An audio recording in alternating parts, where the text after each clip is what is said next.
అనంతపురం జిల్లా బుక్కరాయసముద్రం పంచాయతీ ముసలమ్మకట్ట దేవాలయం వద్ద శుక్రవారం ఉదయం ఒక ఆశ్చర్యకరమైన సంఘటన వెలుగులోకి వచ్చింది.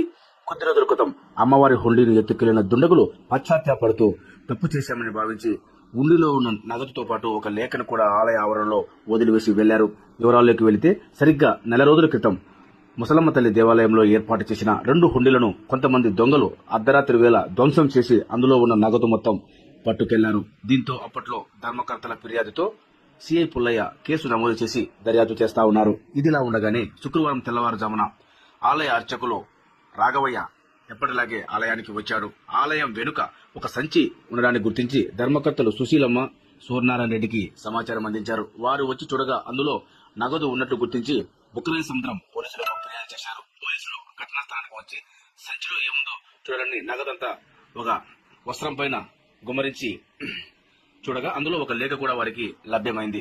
ఆ లేఖలో ఏముందంటే, దొంగలు మేము 4 ఉన్నామని, ఈ డబ్బు తీసుకెళ్లబడినప్పటి నుంచి మా కుటుంబంలో మా పిల్లలకు అనారోగ్యం చేసి తీవ్ర ఇబ్బందులు పడుతున్నామని, ఈ డబ్బులు కొద్ది మేర తాము వాడుకున్నట్లు ఖర్చులకు అంగీకరించారు.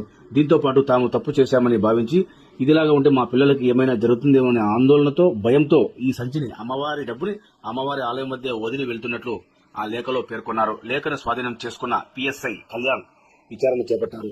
దీంతో single window chairman Kesanna, X sarpanch Narayanaswamy ఘటనా స్థలానికి చేరుకుని నగదునంతా లెక్కించగా 1,80,000 రూపాయలు ఉన్నట్లు లెక్క తేల్చారు. బుక్కరాయ సముద్రంలోనే కాదు, జిల్లాలోనే ఎప్పుడూ కని విని ఎరుగని సంఘటన ఇది అని గ్రామస్తులు చర్చించుకుంటున్నారు.